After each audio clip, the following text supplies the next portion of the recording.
দেখো এই প্রবলেমগুলোকে পুরোনো স্ক্যানার থেকে কালেক্ট করা হয়েছে, যার জন্য এখানে ডেট কিছু উলটপালট আছে, তো আমি চেঞ্জ করে নিয়েছি। আমরা এবার প্রবলেম সলভ করব ইনকাম ফ্রম প্রফেশন। প্রফেশনের অঙ্ক ইনকাম ফ্রম বিজনেসের থেকে আরও সহজ। তোমাকে জাস্ট কোনো ব্যাক ক্যালকুলেশন করার দরকার নেই। প্রথমে তুমি হেডিং দিয়ে দাও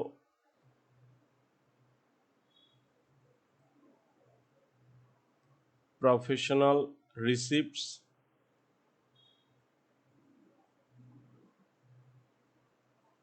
এখান থেকে লেস করে দাও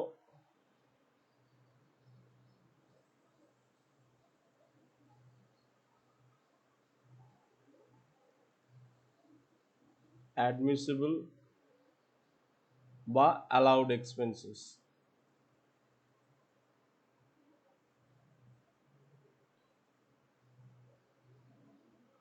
প্রফেশনাল রিসিপ্টগুলোকে টোটাল করো, সেখান থেকে প্রফেশনাল পেমেন্ট বা অ্যাডমিসিবল বা অ্যালাউড এক্সপেন্সগুলোকে মাইনাস করে দাও, ইনকাম ফ্রম প্রফেশন কমপ্লিট হয়ে যাবে।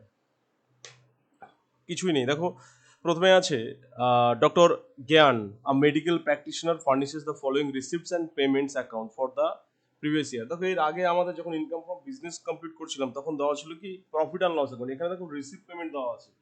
তো রিসিপ্ট পেমেন্ট মানে কি, আমার নগদে টাকা মানে কোনো কারণে টাকা এসেছে, মানে রিসিপ্ট কোনো কারণে টাকা গেছে, সেই ক্যাশ আর ব্যাংক মানে চেক, সেটা পেমেন্ট। তাহলে এখানে ক্যাপিটালাইজ রেভিনিউ বোথ একসঙ্গে থাকতে পারে। তো এখান থেকে আমাকে যে অনলি রেভিনিউ আইটেমগুলো নিতে হবে। দেখো ডক্টর যেহেতু বলেছি, তো একটা ডক্টরের জেনারেলি প্রফেশন থেকে কি কি ইনকাম হতে পারে, যেমন দেখো আছে ভিজিটিং ফিজ, ব্যালেন্স বিডি মানে হচ্ছে ক্যাশ বুকের বিডি, তারপরে এক্সামিনার্স ফিজ, এক্সামিনার্স ফিজ মানে কোনো জায়গায় ধরো পরীক্ষার খাতাপত্র দেখেছে তার জন্য যে ফিজ পেয়েছে, তাহলে এটা প্রফেশনাল ইনকাম নয়।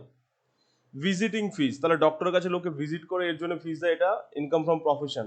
সেল অফ মেডিসিন, তাহলে জেনারেলি কিছু কিছু ডক্টর তাদের চেম্বারে মেডিসিনও রাখে, সেক্ষেত্রে সেল অফ মেডিসিন কি প্রফেশনাল ইনকাম। কনসালটেশন ফিজ, ডক্টররা বিভিন্ন ধরনের কনসালটেশন করে তার জন্য ফিজ, ইনকাম ফ্রম প্রফেশন। আচ্ছা salary as a part time lecturer, তাহলে পার্ট টাইম লেকচারার হিসেবে যে স্যালারিটা পেয়েছে সেটা ইনকাম ফ্রম প্রফেশন নয়, income from other source. Gift from patient, gift from patient income from profession. Retainers, এটা লেস হবে না, এটা রিটেইনার্স ফিজ হবে, রিটেইনার্স ফিজ ফ্রম এ লিমিটেড। তো কোনো ডক্টর যদি কোনো মেডিকেল প্রতিষ্ঠানে রিটেইনার হিসেবে থাকে, রিটেইনার হিসেবে বলতে জেনারেলি দেখবে কোনো কোনো নার্সিংহোমে বিভিন্ন ডক্টর একটা নির্দিষ্ট টাইমে আসে, যে 4টে থেকে 5টা বা সকাল 11টা থেকে 12টা, একটা নির্দিষ্ট টাইমের জন্য, এবং তাকে বুক করে রাখা হয় যে এর জন্য নার্সিংহোম রেগুলারলি পে করে, তো এগুলো এদেরকে বলা হয় কি রিটেইনার। তো রিটেইনার্স ফিজ প্রফেশনাল ইনকাম। এবার আছে কি ইন্টারেস্ট অন ব্যাংক ডিপোজিট আর ইন্টারেস্ট অন গভর্নমেন্ট সিকিউরিটিজ, এই দুটো হচ্ছে কি ইনকাম ফ্রম আদার সোর্স। তাহলে এগুলোকে আমার ইনক্লুড করার দরকারই নেই, আমরা যখন ইনকাম ফ্রম বিজনেস কমপ্লিট করছিলাম এগুলো আমাদের কি receipt and payment account, sorry profit and loss অ্যাকাউন্টে ইনক্লুড করা থাকছিল, আমরা ব্যাক ক্যালকুলেশন করছিলাম, ওই জন্য অন্য হেডের ইনকামগুলোকে ক্যান্সেল করার দরকার হচ্ছিল। বাট আমরা ইনকাম ফ্রম প্রফেশন যখন কমপ্লিট করব তখন ব্যাক ক্যালকুলেশন যেহেতু করছি না, প্লেন যা যা রিসিপ্ট হওয়া উচিত মাইনাস পেমেন্ট যা যা হওয়া উচিত সেগুলো নিচ্ছি, সুতরাং আদার্স যা হেড আছে বাদ দিয়ে দিলেই হয়ে যাচ্ছে। তাহলে আমরা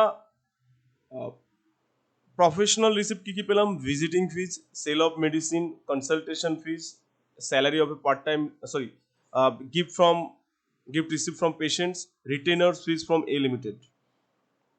পেমেন্ট দিকে খেয়াল করো, purchase of professional books, membership fees of medical association, দেখো কম্পালসারি পে করতে হবে। হাউস হোল্ড এক্সপেন্স, এ তো ব্যক্তিগত খরচ, cross. Rent of clinic obviously allowed. Car purchase তো capitalize expenses, cross. Income tax ব্যক্তিগত খরচ, এগুলো ডিসঅ্যালাউড। ইলেকট্রিসিটি অ্যান্ড ওয়াটার, জেনারেলি চেম্বারে ইলেকট্রিসিটি অ্যান্ড ওয়াটার লাগতেই পারে। কার এক্সপেন্স জেনারেলি অ্যাডজাস্টমেন্ট থাকে, এটাতে অ্যাডজাস্টমেন্ট থাকবেই, possibility 90%। Purchase of medicine obviously, যেহেতু মেডিসিন সেল করছে মেডিসিন পারচেজ করতেই হবে। Salary to staff, gift to wife, দেখো ওয়াইফকে গিফট করছে তো ব্যক্তিগত খরচ, তাহলে cross, disallowed. Purchase of surgical equipment, এটাও তো ক্যাপিটালাইজ এক্সপেন্সেস। সার্জিক্যাল ইকুইপমেন্ট বলতে কি, কোনো সার্জারি করতে গেলে যা কিছু যন্ত্রপাতি দরকার সেগুলো কিনেছে, তাহলে এগুলো fixed asset, capitalize expenses, cancel. আর ব্যালেন্স শিট বলতে হচ্ছে ক্যাশ বুকের কত ব্যালেন্স আছে, তাহলে এটা কোনো ইনকাম বা এক্সপেন্স নয়। এরপর তোকে অ্যাডজাস্টমেন্ট বলছে কি 1/3 of the motor car relate to personal use, তাহলে মোটর কারে 1/3 পার্সোনাল ইউজ, তার মানে কি এখান থেকে 2/3 কি প্রফেশনাল।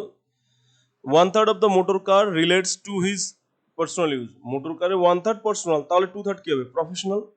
ডেপ্রিসিয়েশন কার করতে বলেছে 20%, বুকস করতে বলেছে 100%। দেখো এটা প্রিভিয়াসলি 100% ছিল, এখন কিন্তু এটা 40% হয়ে গেছে। আমি এখানে 100% আছে 100% ধরে করে দিচ্ছি, বাট অ্যাট প্রেজেন্ট এটা 40% হয়ে গেছে। সার্জিক্যাল ইকুইপমেন্টের উপর 15% করতে বলেছে।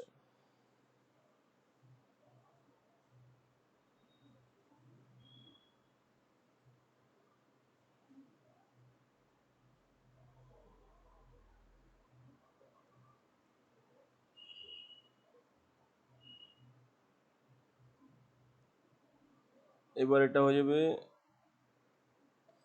এই ডেটটা চেঞ্জ হবে। দ্য কার ওয়াজ পারচেজড,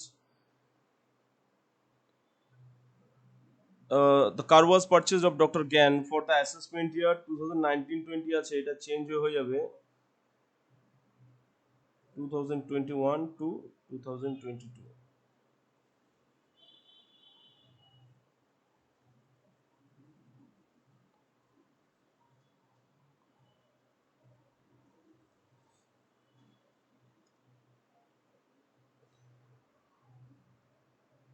চলো তাহলে আমরা এখানে কি করব, প্রফেশনাল রিসিপ্টগুলোকে পরপর লিখে ফেলবো রিসিপ্টের আন্ডারে, আর প্রফেশনাল পেমেন্টগুলোকে পেমেন্টের আন্ডারে লিখে ফেলবো। তাহলে প্রফেশনাল রিসিপ্টের আন্ডারে ছিল ভিজিটিং ফিস,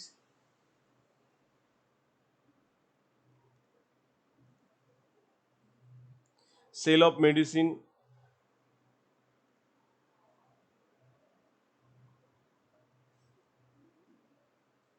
কনসালটেশন ফিস,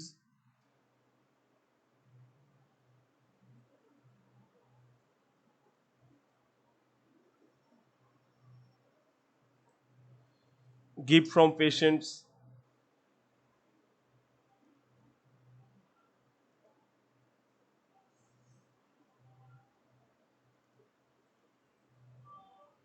আর রিটেইনার্স ফিস।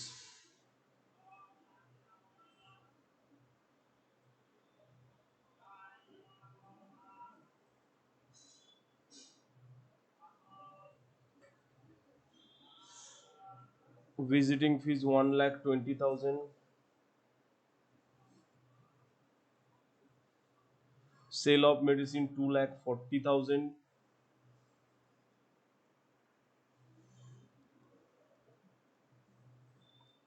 consultation fees 80,000,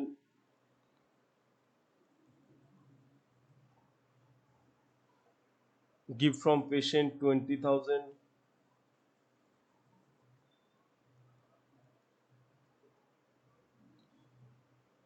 retainers fees 6,000। এরপর admissible expenses, purchase of professional বুকসটা অ্যাকচুয়ালি ওটা ডেপ্রিসিয়েশন হিসেবে আসবে, ডেপ্রিসিয়েশন পরে করছি। Membership fees to medical association, দেখো মেম্বারশিপ ফিস দিতেই হবে প্রফেশনে থাকতে গেলে। Membership fees to medical association টোটালটা লিখবে 2,000। হাউস হোল্ড এক্সপেন্স ব্যক্তিগত খরচ, সুতরাং ডিসঅ্যালাউড। রেন্ট অফ ক্লিনিক, তাহলে চেম্বার রাখলে রেন্ট দিতেই হবে, রেন্ট অফ ক্লিনিক যদি ভাড়া নেওয়া হয় 26,000। Car purchase capitalise expenses, income tax ব্যক্তিগত খরচ, electricity and water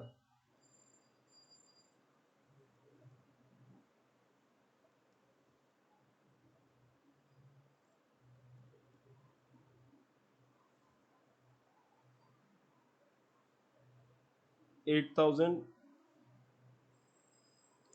car expenses, তাহলে কার এক্সপেন্সে 1/3 ছিল পার্সোনাল, তাহলে 2/3 আসবে 60,000 ইন্টু 2/3 40,000।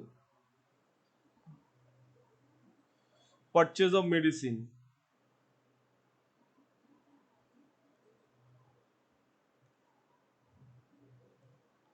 পারচেজ অফ মেডিসিন আছে 1,60,000।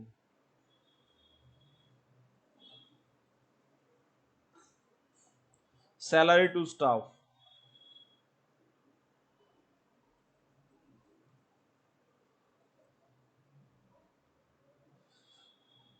40,000, গিফটস টু ওয়াইফ ব্যক্তিগত খরচ আর purchase of surgical equipment capitalise expenses. এবার হচ্ছে ডেপ্রিসিয়েশন।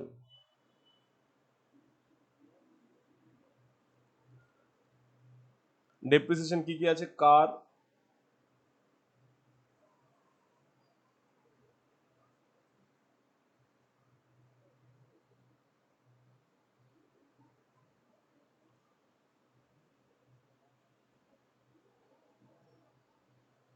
বুকস আর সার্জিক্যাল ইকুইপমেন্ট। তাহলে কার আছে 1,20,000 ইন্টু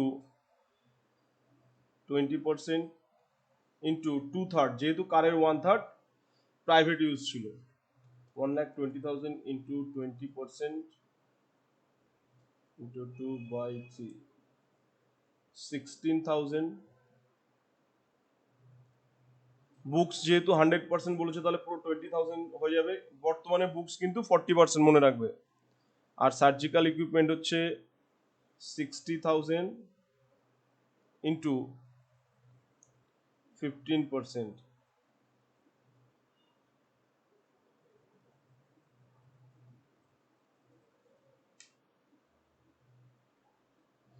প্রফেশনাল রিসিপ্টগুলোকে আউটারে পাঠাও।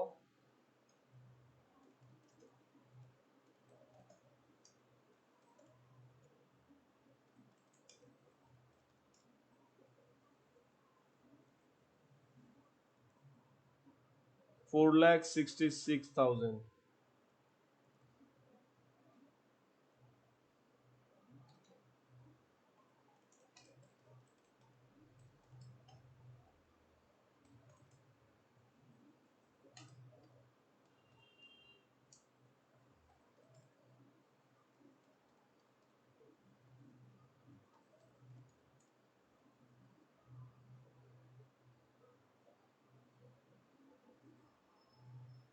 $3,21,000।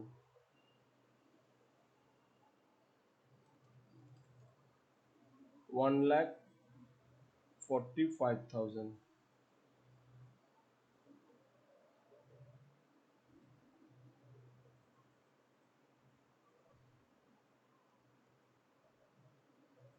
Income from profession. দেখো এরপর দেখো তোমাদের এখানে যেমন ছিল কি, ব্যাংক ডিপোজিট ছিল, ইন্টারেস্ট পাওয়া গেছে ব্যাংক ডিপোজিট থেকে, গভর্নমেন্ট সিকিউরিটি থেকে, এখানে এক্সামিনার্স ফিস ছিল, salary from part time lecture, এগুলো কি ইনকাম ফ্রম আদার সোর্স। তো ঠিক একই রকম প্রফেশনাল ইনকামেও বা ইনকাম ফ্রম বিজনেসেও তোমাদেরকে টোটাল ইনকাম কমপ্লিট করতে পারে। তার মানে আমরা এখানে প্রথমে তখন করবো কি, ইনকাম ফ্রম প্রফেশন কমপ্লিট করলাম, এরপর আবার ইনকাম ফ্রম আদার সোর্স লিখে সবগুলোকে যোগ করতে হবে, করলে গ্রস টোটাল ইনকাম পাবো। ওখান থেকে less deduction under section under chapter Roman 6A যা কিছু হয় সেগুলো বাদ দিয়ে পাবো টোটাল ইনকাম। তো প্রফেশনেও তোমাকে টোটাল ইনকাম কমপ্লিট করতে দিতে পারে। অ্যাকচুয়ালি তোমাদের বইয়ের যে অঙ্কগুলো ছিল ওখানে ম্যাক্সিমাম সব টোটাল ইনকাম কমপ্লিট করতে দিয়েছে, যেটার মধ্যে হাউস প্রপার্টি ছিল। তো তোমাদের যেহেতু এখন হাউস প্রপার্টি চ্যাপ্টার করানো হয়নি, যার জন্য আমি তোমাদের বইয়ের অঙ্কগুলো বাদ দিয়ে আমি অন্য জায়গা থেকে অঙ্কগুলো কালেক্ট করেছি। তো পটাপট কপি করবে।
দেখো আরেকটা ছক কেটে ফেলবে।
আরেকটা ছক কাটবে পটাপট।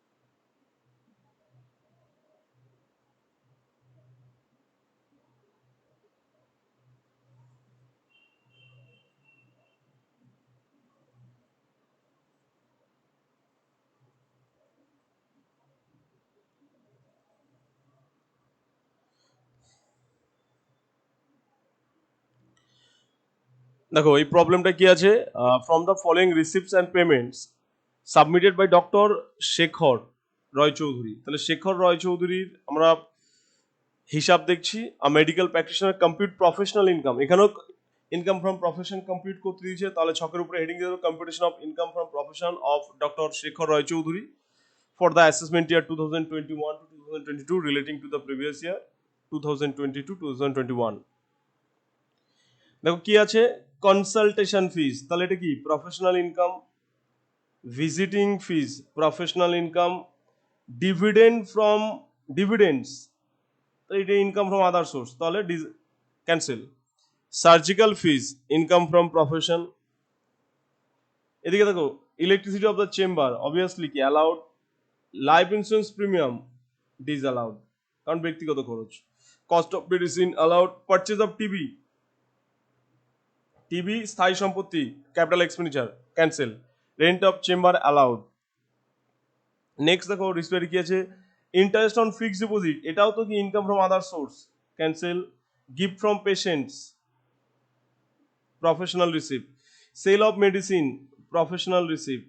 দেখো সেল অফ ল্যান্ড এটা তো ক্যাপিটাল গেইনের আন্ডারে যাবে, তো ক্রস। হাউস হোল্ড এক্সপেন্স ব্যক্তিগত খরচ disallowed, compounder salary allowed, motor car expense দেখো তো adjustment number 2, 25% use of the motor car may be attributable to the private purpose, তাহলে 25% প্রাইভেট, তাহলে মোটর কার এক্সপেন্সের কি হবে 75% profession. Subscription to medical journal allowed, travelling expenses দেখো ব্র্যাকেটে বলাই আছে এটা পার্সোনাল, তাহলে পার্সোনাল ট্রাভেলিং এক্সপেন্স মানে কি ডিজ allowed.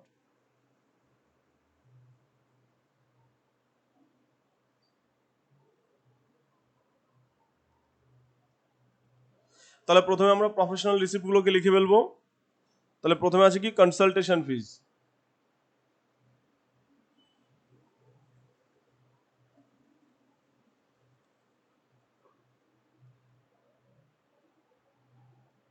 Consultation fees 46,300,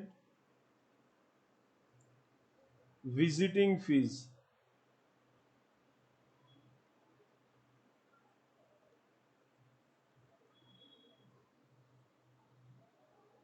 15,800,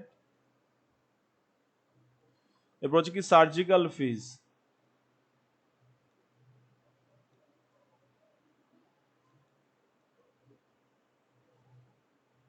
20,500.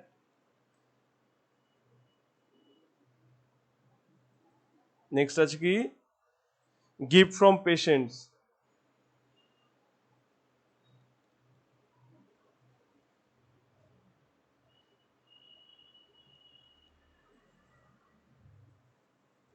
1,400.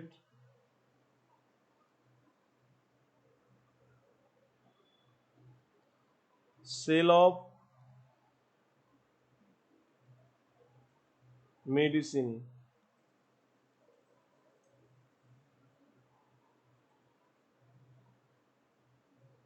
12,900.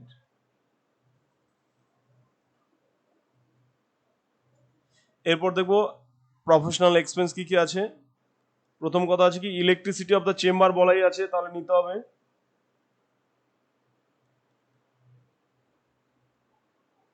Electricity of the chamber 1,000। LIC premium ব্যক্তিগত আসছে না। Cost of medicine, cost of medicines 6,100। Rent of chamber,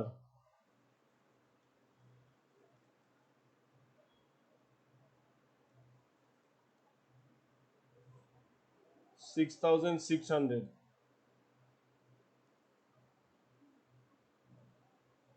house hold expense ব্যক্তিগত আসে না। Compounder salary,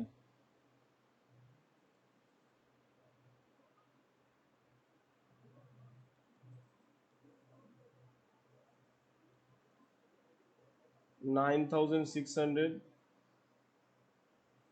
motor car expenses,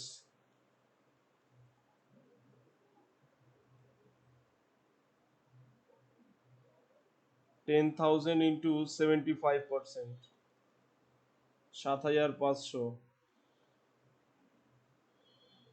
subscription of medical journal, বিভিন্ন ধরনের পত্র পত্রিকা, যে সমস্ত মেডিকেল পত্র পত্রিকা থাকে সেগুলো আর কি।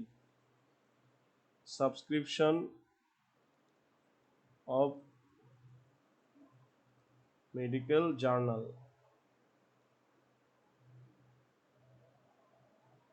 1,800। ট্রাভেলিং এক্সপেন্স বলাই ছিল, পার্সোনাল আসছে না, ব্যালেন্স শিটে কোনো ইনকামই নয়। এবার তাকে বলেছে depreciation on surgical equipment, depreciation on surgical equipment,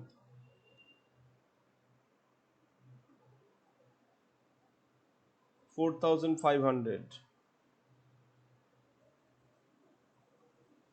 depreciation on motor car 5,000। দেখো এখানে 5,000ই বসে যাবে, 5,000 75% করার দরকার নেই, তার কারণ এখানে একটা কথা বলা আছে অ্যালাওয়েবল। অ্যালাওয়েবল মানে কি তোমার বিজনেসের জন্য কত হওয়া উচিত, তাহলে বা প্রফেশনের জন্য কত হওয়া উচিত। অ্যালাওয়েবল যেহেতু ডেপ্রিসিয়েশন বলেছে তো 5,000ই হবে, কারণ পার্সোনালটা তো অ্যালাওয়েবল নয়। সো এখানে 5,000 ইন্টু 75% করার কোনো দরকার নেই। এবার দেখো 25% of the motor car use of the motor car may be attributable to private purpose করা হয়ে গেছে। Fees payable to medical association, দেখো fees payable to medical association, medical অ্যাসোসিয়েশনকে তোমাকে ফিজ দিতেই হবে, আগে হোক পরে হোক, নাহলে প্র্যাকটিস করতে দেবে না।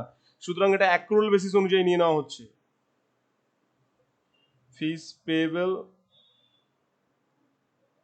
টু মেডিকেল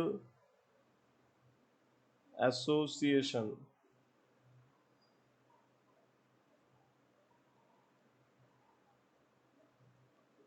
1,000 টাকা।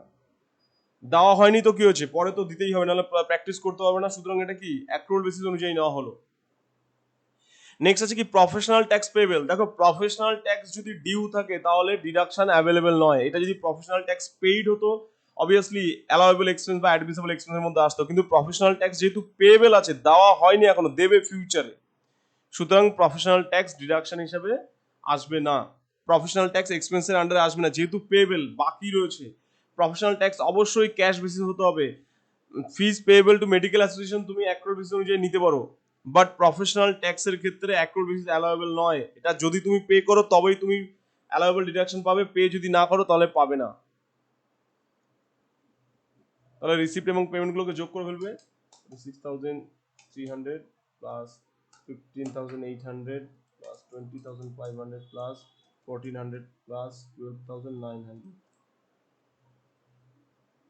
96,900।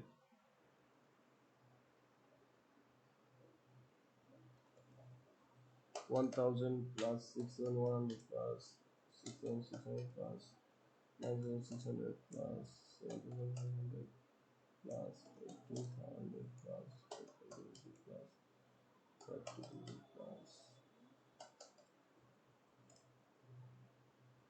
43,100।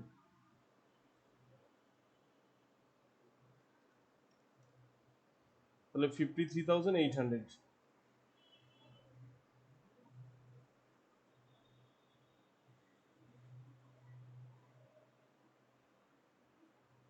Income from profession. চলো খুব তাড়াতাড়ি এটাকে কপি করে নেবে।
চলো আরেকটা ছক কেটে ফেলবে।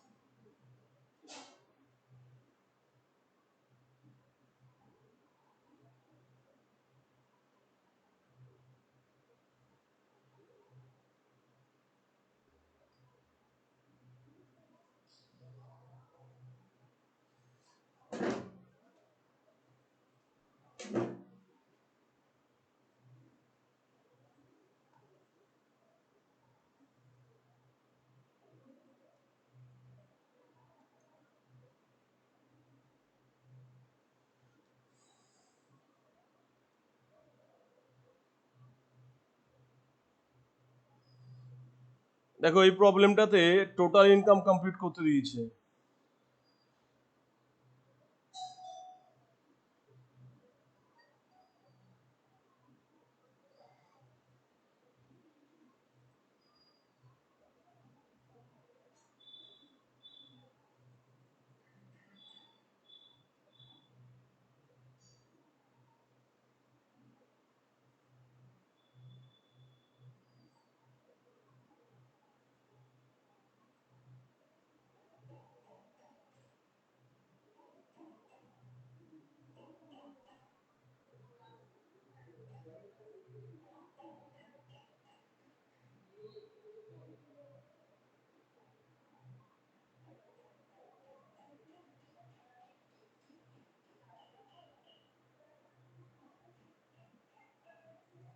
professional receipts,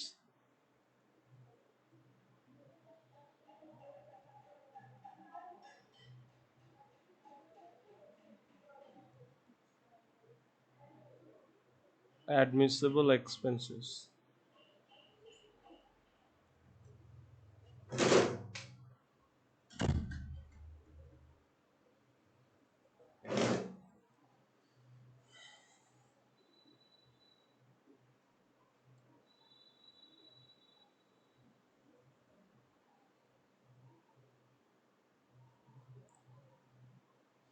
দেখো, Dr. Jharna Saha is a medical practitioner. Besides her own practice, she works as a part-time physician in a private hospital for which she receives a monthly remuneration. তাহলে দেখো, যেহেতু পার্ট টাইম হিসেবে that's mean regular বেসিসে কোনো private হসপিটালে সে কাজ করছে এবং মান্থলি বেসিসে রেমুনারেশন পাচ্ছে, সুতরাং এটা কি ইনকাম ফ্রম স্যালারিজ এর আন্ডারে যাবে। She is also consultant physician of ICI limited on monthly retainer fee. এবার দেখো, ও আবার কি আইসিআই লিমিটেড কি রিটেইনার হিসেবে থাকে। তাহলে দুটোর মধ্যে তফাৎ বুঝতে হবে, একটাতে পার্ট টাইম জব করছে, ঠিক আছে, মান্থলি স্যালারিতে, আরেকটাতে রিটেইনার হিসেবে থাকছে, এই যে একটা নির্দিষ্ট টাইম অল্প সময়ের জন্য যাবে। তাহলে retainers fees income from profession, but part টাইমের স্যালারিটা কি হবে?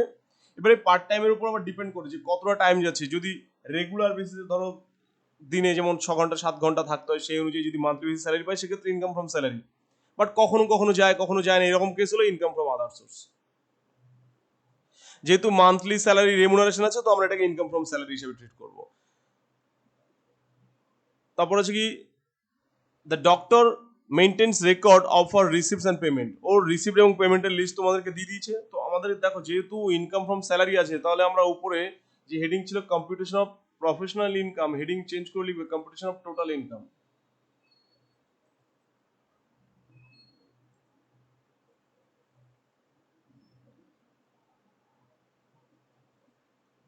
Total income. তাহলে আমরা প্রফেশনাল ইনকাম পরে করব, আগে ইনকাম ফ্রম স্যালারি করতে হবে।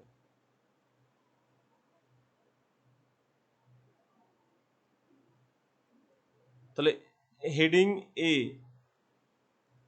ইনকাম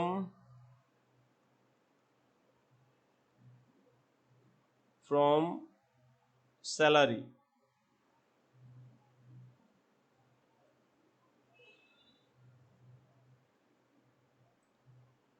প্রথমে হচ্ছে গ্রস স্যালারি লিখতে পারো, রেমুনারেশন লিখতে পারো, রেমুনারেশন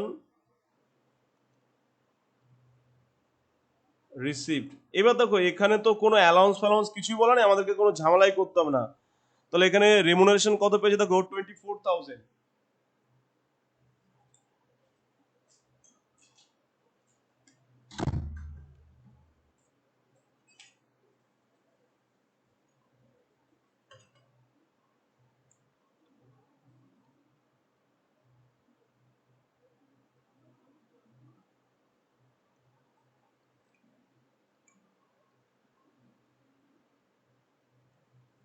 টোটাল ইনকামের ক্ষেত্রে সবসময় 3টে কলাম করা বেটার।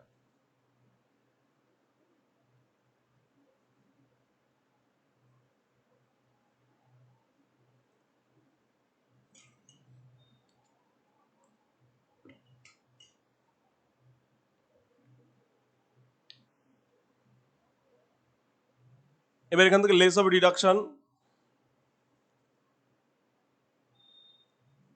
একবার লিখে দিচ্ছি standard deduction. Standard deduction under section 16(1)(a) Roman 1 এ। তাহলে আমরা কি জানি, ফ্ল্যাট 50,000 ডিডাকশন আছে। তো তুমি ইনকাম করেছো 24,000, সেখান থেকে তো 50,000 ডিডাকশন পেতে পারো না। তাহলে ম্যাক্সিমাম কত, 24,000 ডিডাকশন পাবে। তাহলে বাইরে চলে যাবে নীল। দেখো আবার বলছি, আমাদের স্ট্যান্ডার্ড ডিডাকশন হচ্ছে কত, ফ্ল্যাট 50,000, কিন্তু তুমি যেহেতু ইনকামই করেছো 24,000, সেখান থেকে 50,000 তো ছাড় পেতে পারো না, সুতরাং 20,000ই ছাড়। এরপর আমাদের হেডিং হচ্ছে ইনকাম from profession.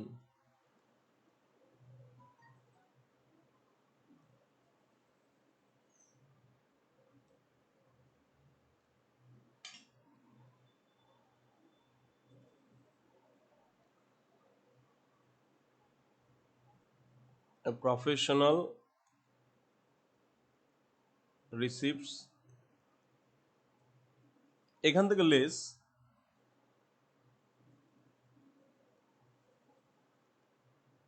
প্রফেশনাল এক্সপেন্সও লেখা যায় বা অ্যাডমিসিবল এক্সপেন্সেস।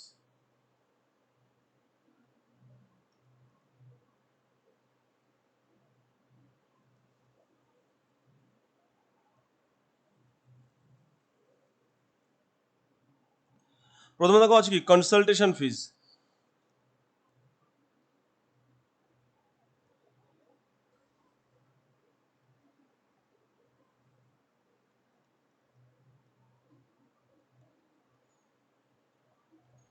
কনসালটেশন ফিজ আছে 60,000।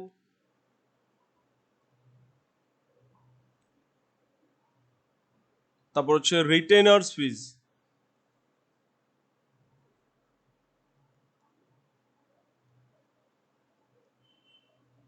$6,000।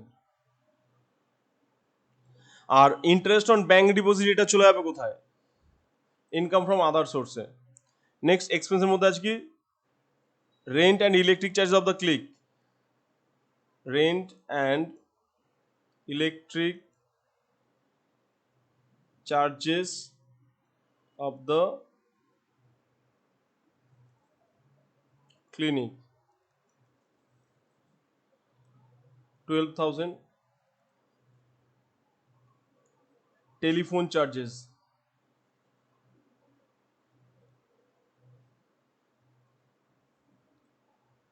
2,400।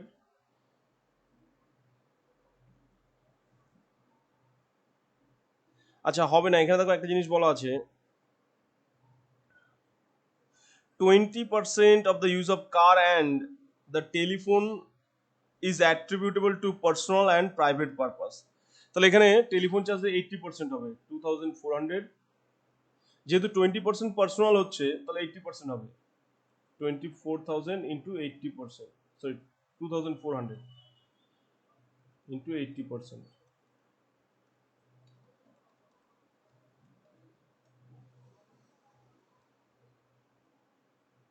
1920। Printing and stationery,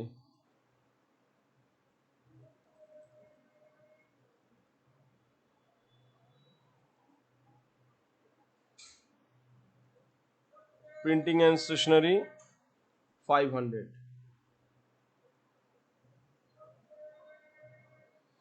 car maintenance expenses,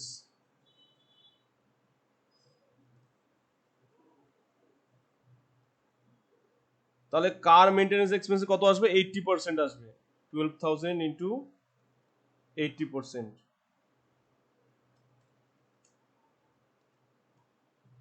9,600।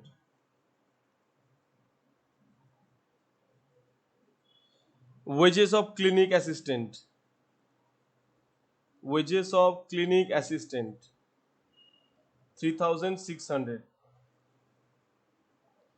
Driver salary, তাহলে ড্রাইভার স্যালারিও আমার 80% আসবে যেহেতু 20% পার্সোনাল।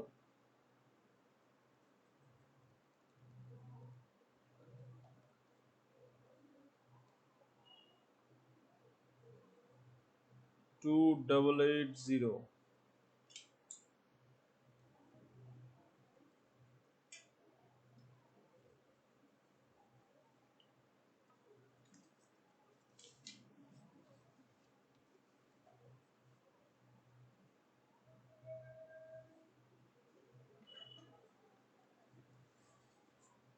দেখো লাইফ ইন্স্যুরেন্স কি আছে? ব্যক্তিগত খরচ, তাহলে আসছে না।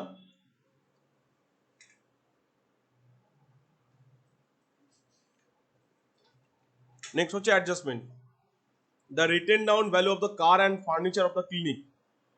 দেখো বছরের প্রথমে কত রিটেন ডাউন ভ্যালু আছে কার এবং ক্লিনিকের?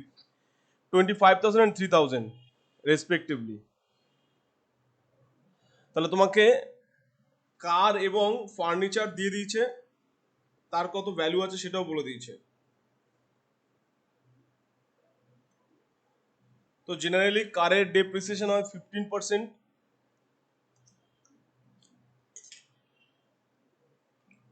আর ফার্নিচার ডেপ্রিসিয়েশন হয় 10%। তাহলে আমাকে ডেপ্রিসিয়েশন কম্পিউট করতে হবে।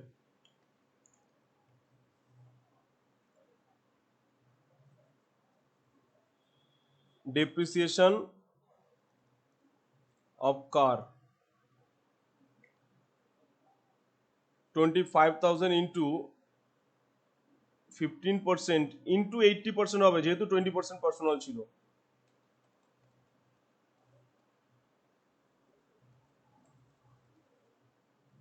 $3,000। আর ডেপ্রিসিয়েশন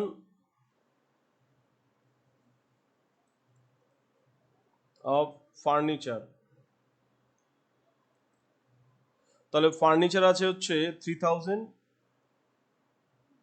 তার 10%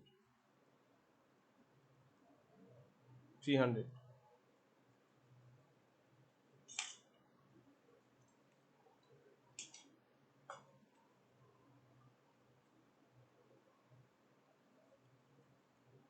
প্রফেশনাল রিসিপ্ট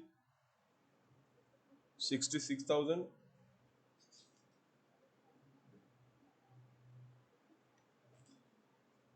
প্রফেশনাল পেমেন্টগুলোকে টোটাল করো,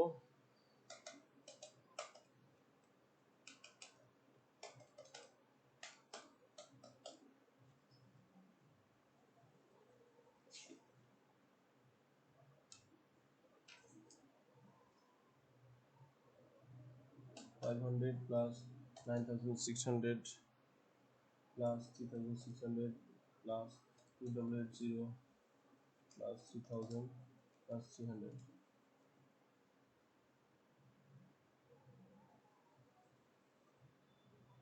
33,800।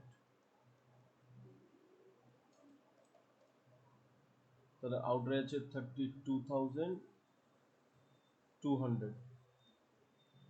দেখো আমাদের ইনকাম ফ্রম স্যালারি হয়েছিল কি নীল, যেহেতু ডিডাকশন পেয়ে গেছিলাম, আর ইনকাম ফ্রম প্রফেশন হলো 32,200। এরপর হচ্ছে আমরা সি দিয়ে হেডিং দেবো income from other source. Income from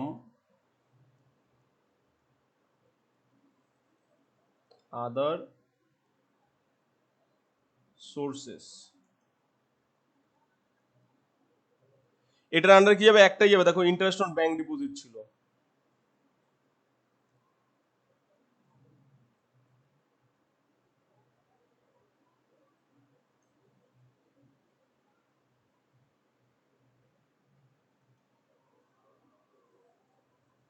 $10,000, total 42,200।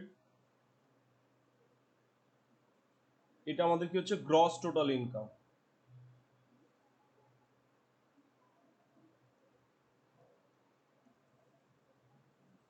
যতগুলো হেড হতে পারে, তো জেনারেলি স্যালারির অঙ্ক করো, বিজনেসের অঙ্ক করো, প্রত্যেকটা অনেক সময় টোটাল ইনকাম বের করতে হয়। টোটাল ইনকাম বলতে তুমি যে চ্যাপ্টার অঙ্ক করছো সেটা 90% থাকবে, আর বাকি জিনিস ওই 10 to 15 বা 20% পর্যন্ত থাকতে পারে। যেমন income from salary, income from other source এখানে দিয়ে দিল।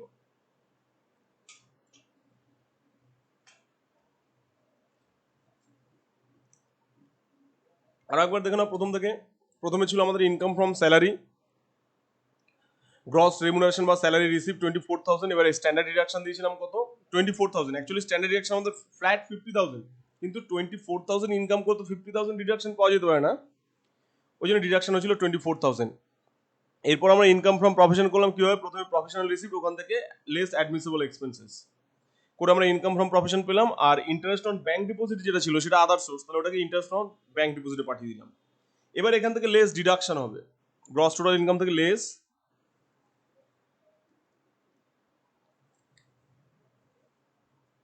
Deduction under chapter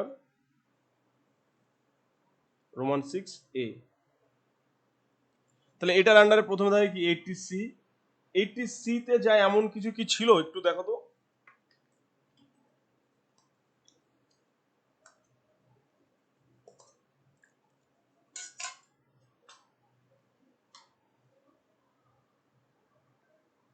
life insurance premium paid, life insurance premium paid 2400। দেখো আর একটা ডিডাকশন হলেও হতে পারতো ইন্টারেস্ট অন ব্যাংক ডিপোজিট, যদি এটা বলা থাকতো কিসের উপর পেয়েছি। কারণ আমরা কি জানি ইন্টারেস্টের জন্য দুটো সেকশনে ছাড় হয়, either 80 TTA or 80 TTB। 80 TTB কখন হতো, যদি ওই ব্যক্তি আমরা যার ইনকাম বের করছি অর্থাৎ এসএসসি যদি সিনিয়র সিটিজেন হতো, অর্থাৎ তার বয়স যদি 60 অর তার বেশি হতো। বাট এখানে আমাকে অঙ্কে এজ দেওয়া নেই, সুতরাং আমরা বুঝতে পারছি না সিনিয়র সিটিজেন কিনা। তাহলে ধরে নেবো সিনিয়র সিটিজেন নয়, যেহেতু বলা নেই। এবার ইন্টারেস্ট, তাহলে সিনিয়র সিটিজেন যেহেতু নয়, তাহলে কি আমরা 80 TTB ডিডাকশন পাবো না। তাহলে এবার থাকছে 80 TTA। তাহলে 80 TTA এর ডিডাকশন কখন পাওয়া যায়, যখন ইন্টারেস্ট আমরা সেভিংস ডিপোজিট থেকে পাই। তাহলে কোশ্চেন আমাকে এখানে বলা নেই এটা সেভিংস ডিপোজিট থেকে ইন্টারেস্ট পেয়েছি না ফিক্সড ডিপোজিট থেকে ইন্টারেস্ট পেয়েছি। যদি সেভিং ডিপোজিট থেকে ইন্টারেস্ট পেতাম তাহলে 10,000 টাকা ইন্টারেস্ট পেয়েছি, আর 80 TTA তে ম্যাক্সিমাম ডিডাকশন কত, 10,000 টাকা। তাহলে এখানে কি 80 TTA তে 10,000 টাকা ছাড় পাওয়া যেত। বাট যেহেতু এটাও বলা নেই এটা সেভিংস ইন্টারেস্ট কিনা, এটা রিকারিং ডিপোজিটও হতে পারে, ফিক্সড ডিপোজিটও হতে পারে, সুতরাং আমরা ডিডাকশন দিচ্ছি না 80 TTA অনুযায়ী। তাহলে অনলি একটাই ডিডাকশন পাচ্ছি 80C 2400।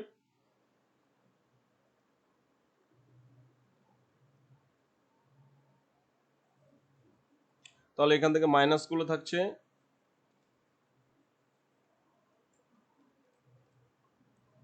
39,800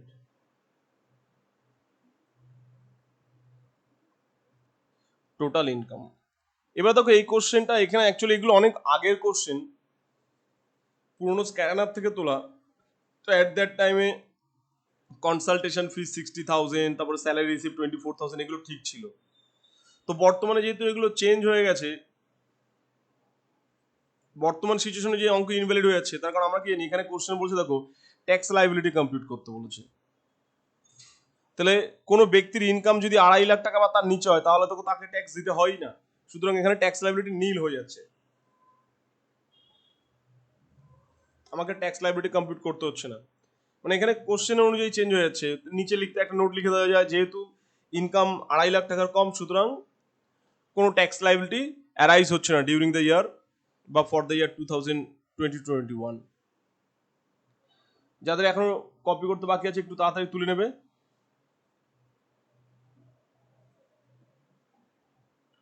একবার প্রথম থেকে দেখে নাও।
এই অঙ্কটা তোমরা স্ক্রিনশট নেবে, এটা হোমওয়ার্ক থাকবে। তোমরা ইনকাম ফ্রম প্রফেশন বের করবে। দেখো যেহেতু হাউস প্রপার্টি করায়নি, এখানে দেখো রেন্ট ফ্রম প্রপার্টি রয়েছে, তাহলে আমাকে এখানে আবার হাউস প্রপার্টির বিষয়ে উল্লেখ করতে হবে। সো এখানে কোশ্চেনে এখানে টোটাল ইনকাম কমপ্লিট করতে বলেছে, তো তোমরা অনলি ইনকাম ফ্রম প্রফেশন বের করবে। দেখো একজন chartered accountant Mr. Gupta is a practicing chartered accountant. He has also a private accountancy coaching institute. ওর একটা কোচিং ইনস্টিটিউটও আছে। হিজ অ্যাকাউন্টস হয় দেখো অডিট ফিজ, তাহলে অ্যাকচুয়ালি ওর একটা চার্টার্ড অ্যাকাউন্টেন্টের প্রফেশনাল ইনকাম কি? অডিট করে চার্টার্ড অ্যাকাউন্টেন্ট ইনকাম করে, তাহলে audit fees professional income. Income from other audit work, তাহলে চার্টার্ড অ্যাকাউন্টেন্ট আদার অডিট ওয়ার্ক থেকেও ইনকাম করতে পারে। এবার দেখো ইনস্টিটিউট ফিজ, ইনস্টিটিউট ফিজ বলতে বোঝাচ্ছে ওর কোচিং সেন্টার, তাহলে কোচিং সেন্টারের ইনকাম হচ্ছে income from other source. Interest on investment, তাহলে এটাও কি ইনকাম ফ্রম আদার সোর্স, তাহলে ডিসঅ্যালাউড। এক্সামিনার্স ফিজ, খাতাপত্র দেখার ফিজ, তাহলে এটাও কি ইনকাম ফ্রম আদার সোর্স। আর রেন্ট ফ্রম হাউস প্রপার্টি, এটাও কি ইনকাম ফ্রম আদার সোর্স। তার মানে প্রফেশনাল ইনকাম শুধুমাত্র এখানে দুটোই আছে, একটা হচ্ছে অডিট ফিজ আর একটা হচ্ছে income from other audit works. Office expenses obviously adjustment না থাকলে পুরোটা allowed. Municipal tax of the property, তাহলে এটা তো হাউস প্রপার্টির আন্ডারে যাবে, তাহলে এটা ডিসঅ্যালাউড। ইনস্টিটিউট এক্সপেন্স, যেহেতু কোচিং সেন্টার আছে, coaching centre institute expense, institute যখন তুমি ইনকাম ফ্রম আদার সোর্স করবে, ইনস্টিটিউট ফিজ রিসিপ্ট যেটা আছে দেখো রিসিপ্ট সাইডে, ওখান থেকে ইনস্টিটিউট এক্সপেন্সেস মাইনাস করে নিট ইনকামটা বের করতে হবে আদার সোর্সের ক্ষেত্রে। নেক্সট হচ্ছে পার্সোনাল এক্সপেন্সেস, ডিসঅ্যালাউড। মেম্বারশিপ ফিজ অ্যালাউড, আইসিআই কে মেম্বারশিপ ফিজ না দিলে প্র্যাকটিস করতে দেবে না। লাইফ ইন্স্যুরেন্স প্রিমিয়াম ব্যক্তিগত খরচ, ডিসঅ্যালাউড। ইনকাম ট্যাক্স ব্যক্তিগত খরচ, disallowed. Motor car purchased capitalised expenses, disallowed. Motor car expense, দেখো মোটর কারের 1/3 বলছে 1/3 of the motor car expense is used in respect of own profession, তাহলে মোটর কারের 1/3 বলেছে প্রফেশনের জন্যই, তাহলে 1200 ইন্টু 1/3 আসবে আর বাকিটা cancel. Insurance of the property, insurance of the property বলতে হাউস প্রপার্টি বোঝাচ্ছে, সুতরাং ব্যক্তিগত খরচ ডিসঅ্যালাউড। তাহলে দেখো এখানে তো কিছু থাকলোই না। তাহলে তুমি যখন ইনকাম ফ্রম প্রফেশন করবে, প্রফেশনাল রিসিপ্টের মধ্যে নিচ্ছ অডিট ফিজ আর হচ্ছে income from other audit works, আর প্রফেশনাল এক্সপেন্সের মধ্যে নিচ্ছ কি কি? অফিস এক্সপেন্সেস 8000, মেম্বারশিপ ফিজ 400 আর হচ্ছে মোটর কার এক্সপেন্সেস 1200 ইন্টু 1/3। এবার দেখো depreciation of the motor car বলেছে কি? অ্যালাউন্স কথাটা উল্লেখ করে দিয়েছে, অ্যালাউন্স কথাটা যখন উল্লেখ করছে তখন তুমি 2400ই পুরো নেবে, বাট এখানে যদি ডেপ্রিসিয়েশন যত এই অ্যালাউন্স কথাটা যদি না থাকতো, শুধু ডেপ্রিসিয়েশন অফ দ্য মোটর কার থাকতো 2400, তাহলে সেক্ষেত্রে আমি কি করতাম কি 2400 ইন্টু 1/3 করতাম, যেহেতু মোটর কার বিজনেস পারপাসে 1/3 ইউজ হয়ে থাকে, তাহলে 1/3 নিতাম। কিন্তু যেহেতু অ্যালাউন্স কথাটা উল্লেখ করে দিয়েছে, তার মানে 2400ই বসবে ডেপ্রিসিয়েশন। এটা তোমরা ইনকাম ফ্রম প্রফেশন হোমওয়ার্ক করছো। যদি আদার সোর্স করতে হয়, আদার সোর্স করতে গেলে কি হতো? আদার সোর্স আদার, এখান থেকে 4200 থেকে মাইনাস হতো 1800, ইনস্টিটিউট ফিস থেকে ইনস্টিটিউট এক্সপেন্স মাইনাস হতো, এটাও আদার সোর্স।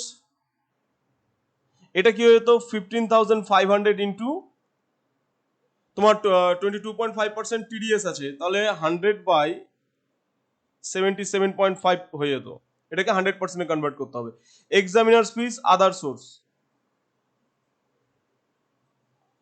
এটা কি হাউস প্রপার্টি।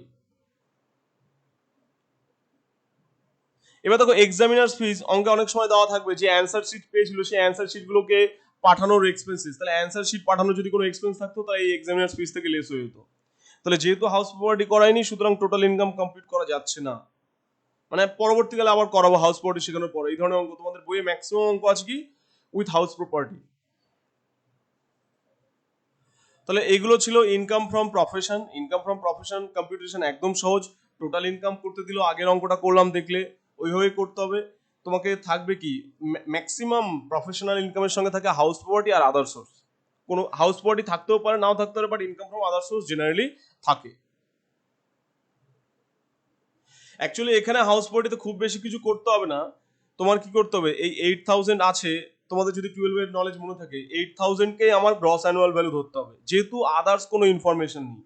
এবার আমরা কি জানি গ্রস অ্যানুয়াল ভ্যালু থেকে মিউনিসিপাল ট্যাক্স মাইনাস হয়, তাহলে এখান থেকে মিউনিসিপাল ট্যাক্স মাইনাস হয়ে যাচ্ছে 800, তাহলে 7200 থাকবে, এটা হবে কি নিট অ্যানুয়াল ভ্যালু। এই নিট অ্যানুয়াল ভ্যালু থেকে 30% কি হবে? স্ট্যান্ডার্ড ডিডাকশন থাকে,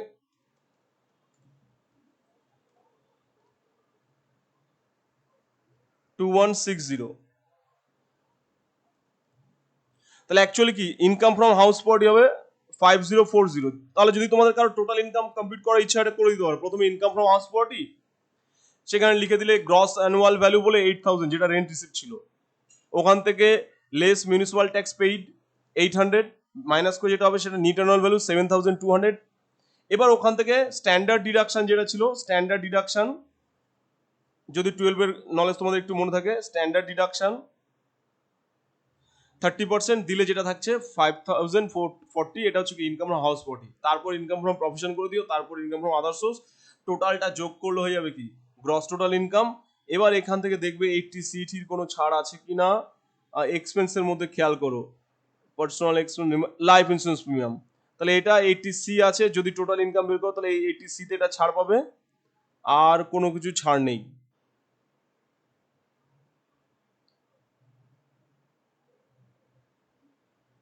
চলো করলে অঙ্ক হয়ে যাবে।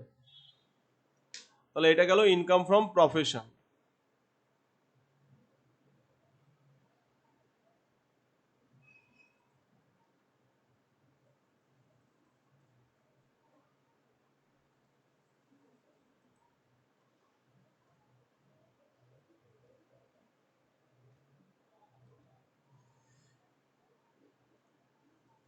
এরপর দেখো তোমাদের শিখতে হবে ডেপ্রিসিয়েশন।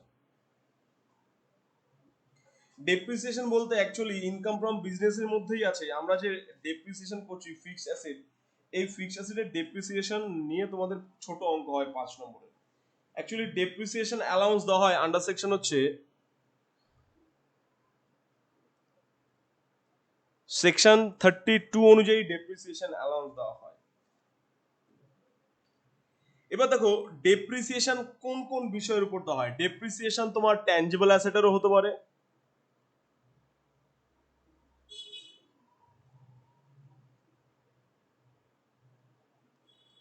অর ইনট্যাঞ্জিবল অ্যাসেটের ক্ষেত্রে হবে।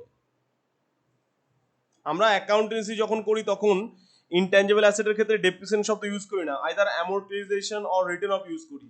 বাট এখানে ট্যাক্সের ক্ষেত্রে দুটোর ক্ষেত্রে ডেপ্রিসিয়েশন বলে অ্যালাউয়েবল। ডেপ্রিসিয়েশন ট্যাঞ্জিবল অ্যাসেটের ক্ষেত্রেও হতে পারে, ডেপ্রিসিয়েশন ইনট্যাঞ্জিবল অ্যাসেটের ক্ষেত্রেও হতে পারে। ট্যাঞ্জিবল অ্যাসেটের মধ্যে কি কি পড়বে? বিল্ডিং, সবসময় মনে রাখবে ল্যান্ড ট্যাঞ্জিবল অ্যাসেট থেকে, বাট ল্যান্ডের ডেপ্রিসিয়েশন হয় না। বিল্ডিং থাকবে, মেশিনারিজ, প্ল্যান্ট। এই প্ল্যান্ট বলতে এর মধ্যে বই খাতা পর্যন্ত চলে আসে। Plant, furniture,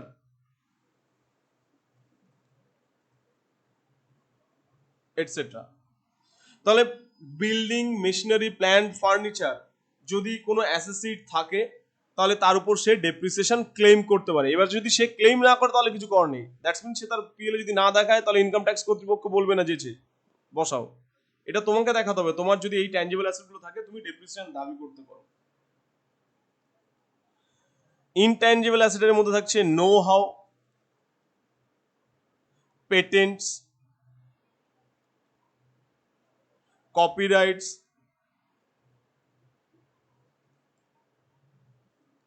trademarks,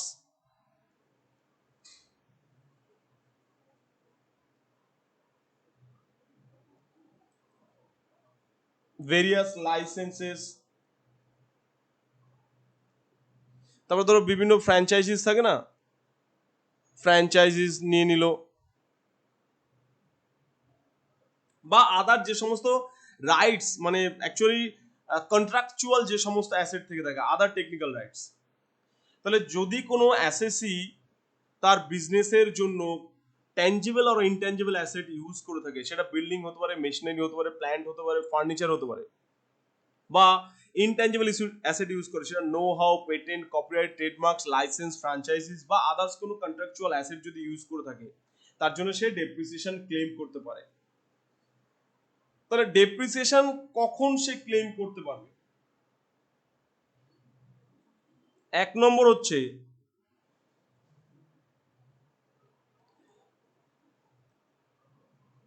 asset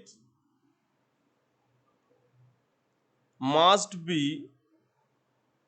owned by the assessee wholly or partly। এক নম্বর কন্ডিশন কি, তুমি যদি ডেপ্রিসিয়েশন ক্লেম করতে যাও, প্রথম কথা হচ্ছে যে অ্যাসেটে তুমি ডেপ্রিসিয়েশন ক্লেম করছো সেই অ্যাসেটটা অবশ্যই আইদার পার্টলি অর হোললি তোমাকে বিলং করতে হবে, তোমার মালিকানাধীন থাকতে হবে। 2 নম্বর,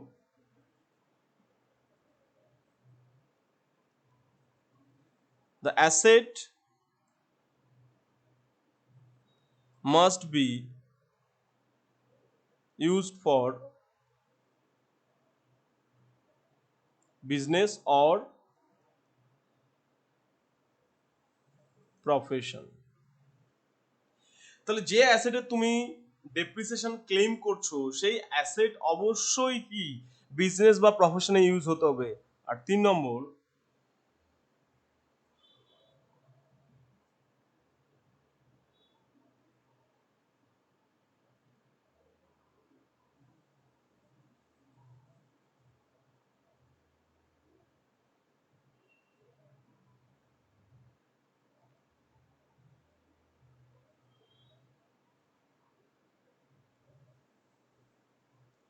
the asset should be used during the previous year।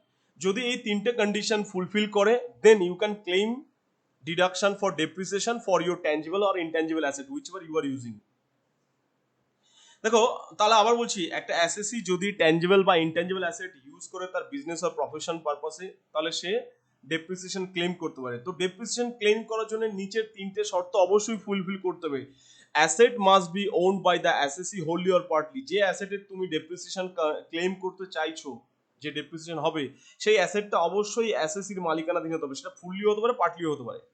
Roman 2, the asset must be used for business or profession. Actually যে অ্যাসেটের ডেপ্রিসিয়েশন ক্যালকুলেশন করা হচ্ছে সেটা অবশ্যই বিজনেস বা প্রফেশন পারপাসে ইউজ হতে হবে। তুমি কোনো প্রাইভেট পারপাসে ইউজ করছো সেই সমস্ত অ্যাসেটের ডেপ্রিসিয়েশন বিজনেস পারপাসে ধরতে পারো না। Last, the asset should be use during the previous ইয়ার। তুমি যদি প্রিভিয়াস ইয়ার ইউজই না করো তাহলে ডেপ্রিসিয়েশন কিভাবে ক্লেম করবে? তাহলে অ্যাসেটটাকে অবশ্যই প্রিভিয়াস ইয়ারে ক্লেম করতে হবে, সরি ইউজ করতে হবে, তবে তুমি ডেপ্রিসিয়েশন ক্লেম করতে পারো। এবার দেখো ডেপ্রিসিয়েশন বিভিন্ন রেট থাকে, তো এই রেটগুলোর জন্য অ্যাসেটগুলোকে বিভিন্ন ব্লকে ভাগ করা হয়েছে। Block of asset,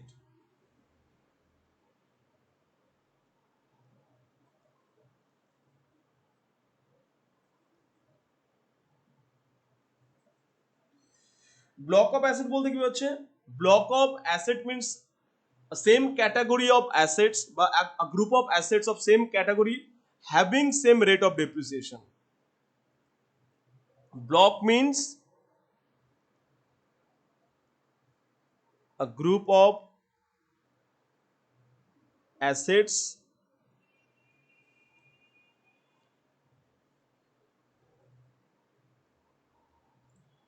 having same rate of depreciation, a group of asset of same category having same rate of depreciation। তাহলে ব্লক অফ অ্যাসেট বলতে হচ্ছে একই ধরনের বেশ কিছু সম্পত্তির একটা গ্রুপ যাদের রেট অফ ডেপ্রিসিয়েশন সেম, তো এটাকে বলছে ব্লক অফ অ্যাসেট। তোমাদের বইয়ে দেখবে প্রচুর ব্লক অফ অ্যাসেট এবং তাদের রেট অফ ডেপ্রিসিয়েশন দেওয়া আছে, তোমরা একবার চোখ বুলে নিলেই হয়ে যাবে, এগুলো মুখস্থ করা লাগে না, বিকমে জেনারেলি সমস্ত কিছু থাকে না। জেনারেলি দেখবে যেমন হচ্ছে ব্লক 1 বলে থাকবে residential building other than hotels and boarding houses. তাহলে রেসিডেন্সিয়াল বিল্ডিং, কিন্তু সেটা হোটেল বিজনেসের যে সমস্ত বিল্ডিং বা বোর্ডিং যাদের আছে তাদের যে সমস্ত বিল্ডিং সেগুলো হবে না, তো এদের রেট অফ ডেপ্রিসিয়েশন হচ্ছে 5%। Office or factory building go down any other building, rate of depreciation হচ্ছে 10%। তাহলে দেখো নর্মাল রেসিডেন্সিয়াল বিল্ডিং এর রেট অফ ডেপ্রিসিয়েশন হচ্ছে 5%, অফিস অর ফ্যাক্টরি বা গোডাউন বিল্ডিং, আদার বিল্ডিং, এগুলোর জন্য রেট অফ ডেপ্রিসিয়েশন হচ্ছে কি 10%। তারপর দেখবে ব্লক 3 আছে, এটাও বিল্ডিং এর। ব্লক বি তে আছে হচ্ছে ফার্নিচার রেট অফ ডেপ্রিসিয়েশন 10%। এরকম পরপর মেশিনারিজ। এবার মেশিনারিজ এর মধ্যে কি কি পড়ে? বাস, লরি, ট্রাম, জাহাজ, প্লেন, কম্পিউটার, ইভেন যা কিছু আমরা ছোটখাটো যন্ত্রপাতি দেখি সবকিছু পড়ে হচ্ছে মেশিনারিজ এর মধ্যে।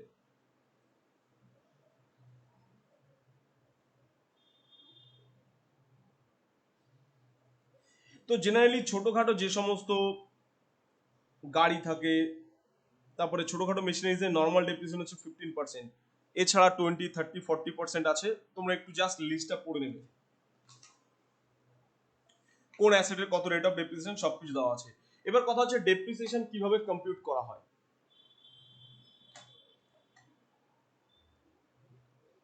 ডেপ্রিসিয়েশন কিভাবে কম্পিউট করা হয়?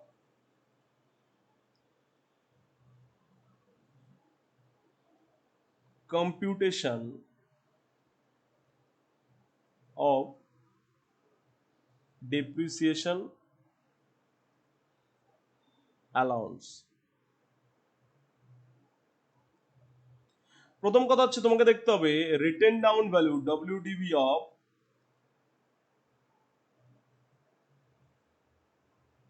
Block of assets.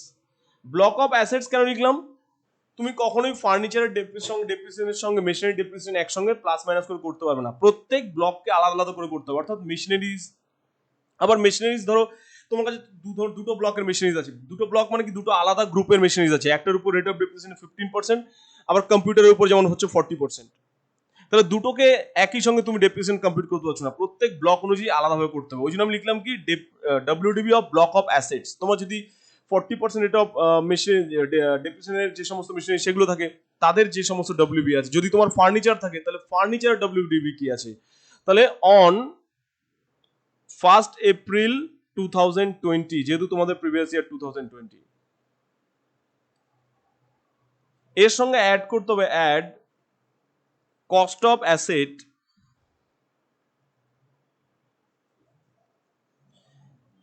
acquired during the year. That's mean previous year during the previous year. Previous year যদি তুমি কোনো স্থায়ী সম্পত্তি ট্যাঞ্জিবল বা ইনট্যাঞ্জিবল সেম ব্লকের যদি পারচেজ করে থাকো বা অ্যাকোয়ার করে থাকো, সেটা অ্যাড করতে হবে।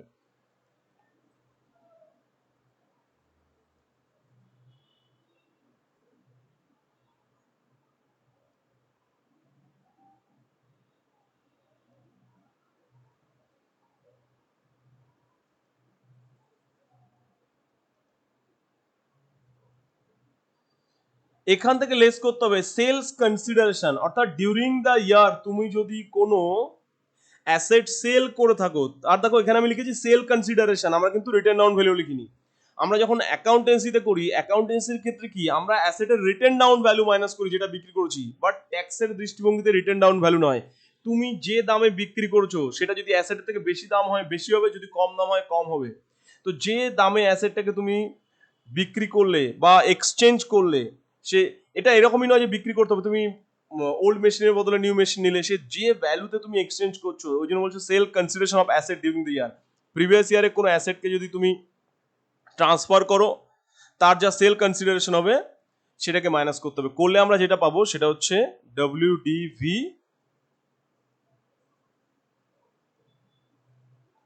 On 31st March 2021। এটা আমাদের দরকার হবে।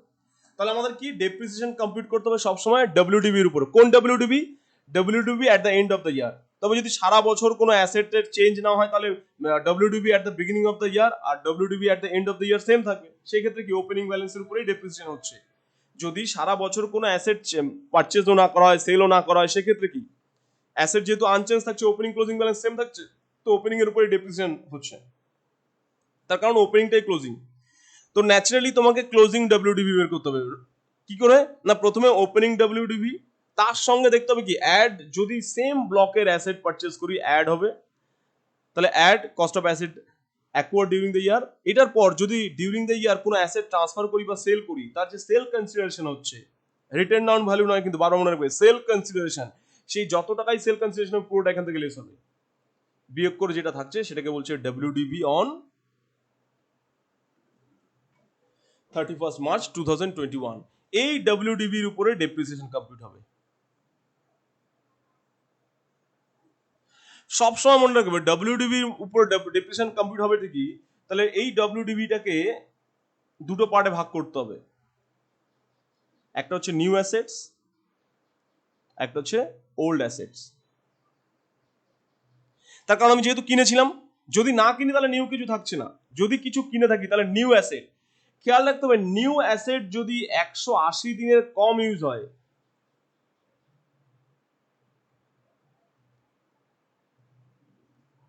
যদি 180 দিনের কম ইউজ হয় তাহলে যা রেট অফ ডেপ্রিসিয়েশন আছে তার হাফ হয়ে যাবে। যদি 10% হয় তাহলে নিউ অ্যাসেটের উপর 5% হবে, যদি 15% হয় তাহলে নিউ অ্যাসেটের উপর 7.5% হবে। যদি 180 দিন বা তার বেশি ইউজ হয় তাহলে ফুল রেট, যদি 20% হয় 20%, যদি 30% হয় 30%। বাট যদি ওই নিউ অ্যাসেট 180 দিনের কম সময়ের জন্য ইউজ করা হয়, সেই ক্ষেত্রে রেট অফ ডেপ্রিসিয়েশনটা 50% হয়ে যাবে। আর ওল্ড অ্যাসেটের উপর যেমন হয় তেমন। তাহলে যদি ধরো 20% রেট হয় তাহলে এখানে 20%, যদি 30% রেট হয় এখানে 30%।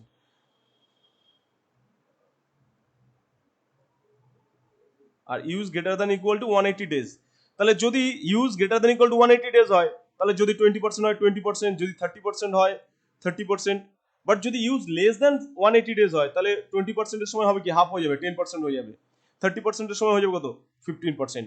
দ্যাটস মিন রেটটা হাফ হয়ে যাবে। এটা সবসময় খেয়াল রাখতে হবে।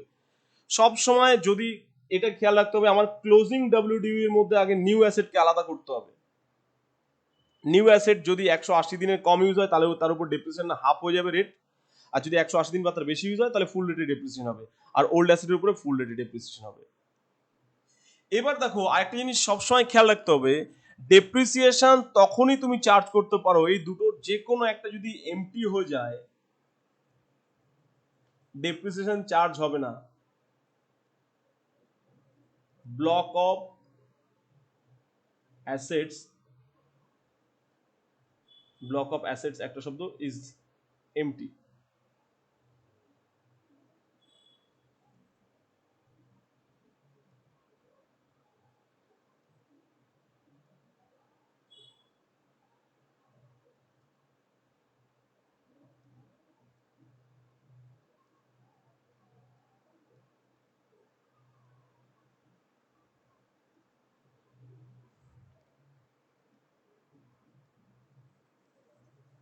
at the end of the year মানে অন,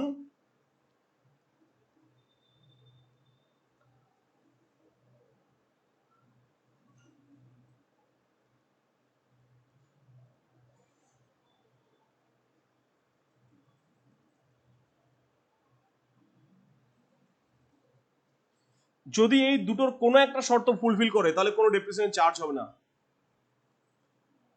নো depreciation